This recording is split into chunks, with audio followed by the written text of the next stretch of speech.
हाथरस मामले को लेकर के अब सरकार और न्यायपालिका दोनों ही गंभीर मुद्रा में आ गए हैं और हाथरस मामले पे निश्चित तौर पर अब आरोपियों को लेकर के अब कार्रवाई की बात कही जा रही है। ऐसे में हाथरस मामला किस ओर और जो रणनीति बनाई जा रही है या फिर जो मुकदमे हैं उनको लेकर के किस तरीके की रणनीति तैयार हो रही है, उस पर बातचीत करने के लिए हमारे साथ मौजूद हैं जस्टिस ए एन मित्तल साहब, जो चेयरमैन हैं यूपी लॉ कमीशन के। सर, यूपी खबर में आपका स्वागत है। हाथरस मामले को लेकर के सरकार लगातार घिरती हुई नजर आ रही है और आप लोग सरकार का पक्ष रखते हैं, लेकिन जिस तरीके से कोर्ट अपनी नाराजगी व्यक्त कर रहा है उस पर आप क्या कहना चाहेंगे सर? देखिए, ये सवाल आपका गलत है कि हम लोग सरकार का पक्ष रखते हैं। हम लोग निष्पक्ष व्यक्ति हैं और संविधान में आस्था रखते हैं। हमारी किसी पार्टी विशेष से कोई संलिप्तता नहीं है, पहली चीज़। दूसरी चीज़, जहाँ तक हाथरस मैटर का प्रश्न है, इस मैटर की लगातार सुनवाई माननीय उच्च न्यायालय इलाहाबाद द्वारा की जा रही है और उनके द्वारा मॉनिटरिंग भी की जा रही है। और इसमें जैसा कि आप अवगत हैं कि SIT की भी जांच चल रही है। इसके अलावा CBI भी विभिन्न पहलुओं पर इसमें जांच कर रही है। और जैसा कि मैं आज मीडिया में देख रहा था कि आज भी CBI की टीम हाथरस में मौजूद है और वो अलीगढ़ भी जाएगी। तो चूँकि इन्वेस्टिगेशन CBI के हाथों में है, इसलिए CBI इसके हर पहलू पर बात करेगी। इस बात में कोई विवाद नहीं है कि जो पीड़िता की मृत्यु हुई है वो एक दुखद बात है और इसमें कहीं कोई कहना चाहिए कि संशय नहीं है। पर प्रश्न ये आता है कि वो हत्या किसने की। CBI के सामने चूँकि मामला मौजूद है, CBI ने कल पीड़िता के भाई से भी पूछताछ की है और जैसा कि आरोपी संदीप, जिसने कि पुलिस अधीक्षक को पत्र लिखा है, तो CBI सारे ही विषयों पर इसमें जांच करेगी और माननीय उच्च न्यायालय इस बारे में मॉनिटरिंग कर रहा है। सर, लेकिन आपको लगता नहीं है कि जिस तरीके से उत्तर प्रदेश पुलिस ने जो पूरी इन्वेस्टिगेशन की उस पर जो उसकी फजीहत हो रही है कोर्ट के भीतर, चाहे वो ADG LO का वो बयान देखा जाए जिस पे उन्होंने रिस्पॉन्स वाली बात कही थी, तो इस मसले को लेकर के नहीं लगता आपको कि अभी भी पुलिस को और पुलिसिया कार्रवाई को लेकर के थोड़ा सा संशय जरूर बन रहा है और इस वजह से सरकार पशुपेश में आ रही है? देखिए, चाहे प्रशासनिक स्तर हो चाहे पुलिस स्तर हो, हाथरस में थोड़ी सी तो चूक प्रतीत होती है।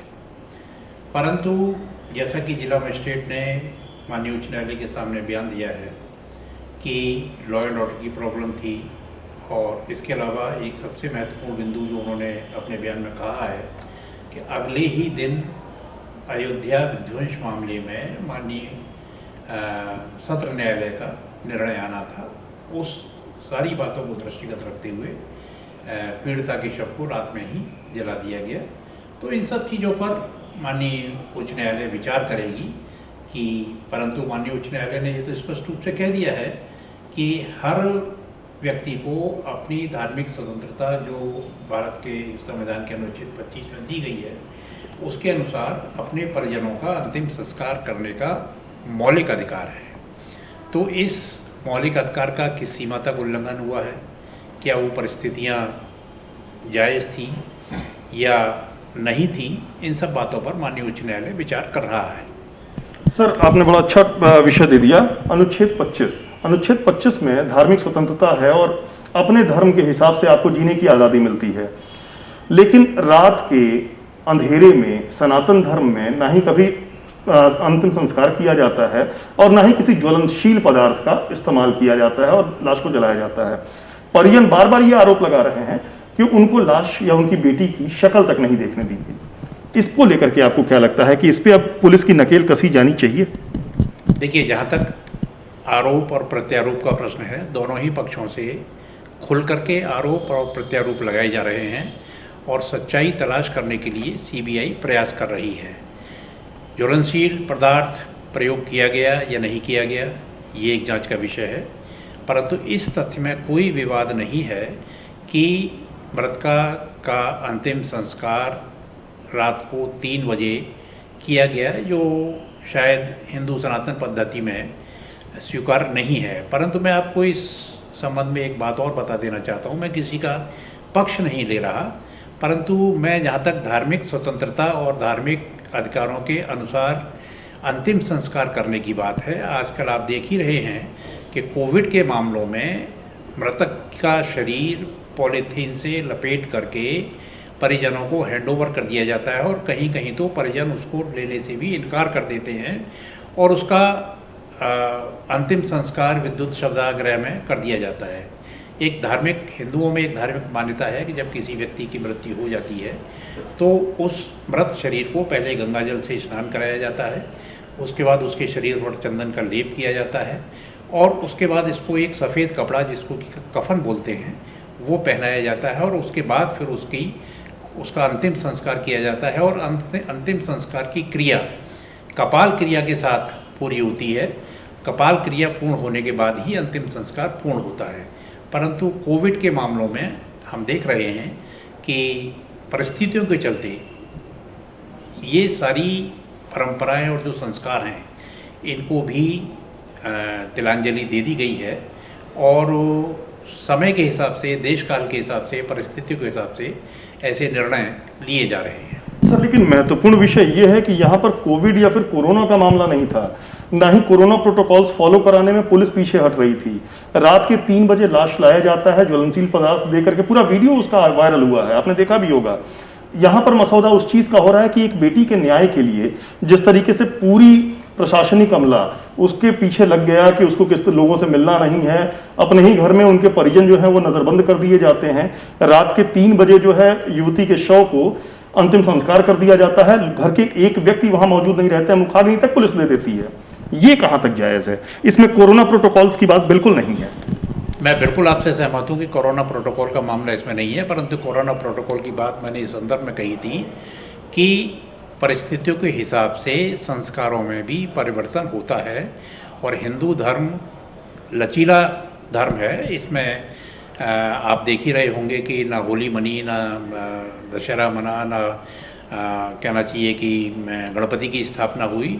तो ये सारी चीज़ें, ऐसा नहीं है कि इन सब चीज़ों को, ये मौलिक चीज़ें हैं, मौलिक अधिकार हैं, परंतु मौलिक अधिकार के साथ साथ जीने का अधिकार और जीवन का अधिकार भी एक अपनी जगह अपना स्थान रखता है।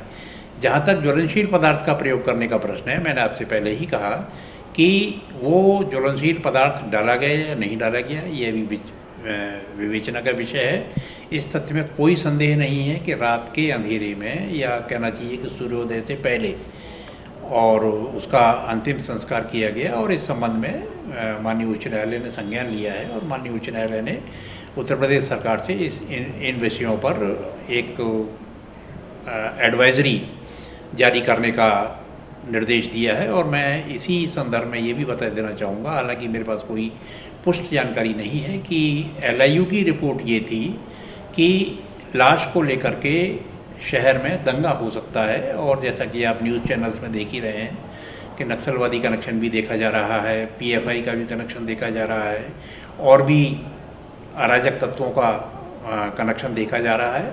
तो इन सभी बातों पर विचार करके ये देखा जाएगा कि क्या पुलिस की कार्रवाई उचित थी या पूर्णतः अनुचित थी। सर, नक्सल कनेक्शन की जो बात हो रही थी, जो भाभी जी वहाँ से गिरफ्तार करके लाई गई थी या जो उनका नाम आ रहा था, PFI की फंडिंग के जो मामले आ रहे थे, उन सभी पर हाई कोर्ट ने संज्ञान ले लिया है और ऐसी कोई सी विवाद सामने नजर नहीं आ रही है। LIU की जो रिपोर्ट थी कि वहां पर दंगा हो जाएगा, उस दंगे को लेकर के भी LIU ने जो रिपोर्ट लिया उस पर यू टर्न ले लिया। अदालती कार्रवाई में, या फिर अगर यूं कहें कि पुलिस की जो नाकामी रही है, क्या उस पर पर्दा डालने की पुरजोर तरीके से कोशिश की जा रही है? हाँ, देखिए, इस बारे में मैं कोई कमेंट नहीं करना चाहता, क्योंकि अभी मामला माननीय उच्च न्यायालय के अधीन है, सब जुडिस है। ये थे हमारे साथ AN मित्तल सर, जो कि चेयरमैन हैं यूपी लॉ कमीशन के, जिनका सीधे तौर पर यह कहना है कि हाईकोर्ट निष्पक्ष तरीके से इस विषय की जांच करेगा और CBI भी अपना काम पूरी ईमानदारी के साथ करेगा और कहीं ना कहीं हाथरस की गुड़िया को निश्चित तौर पर न्याय मिलेगा। कैमरा पर्सन वीरेंद्र के साथ विक्रम मिश्रा, द यूपी खबर, लखनऊ।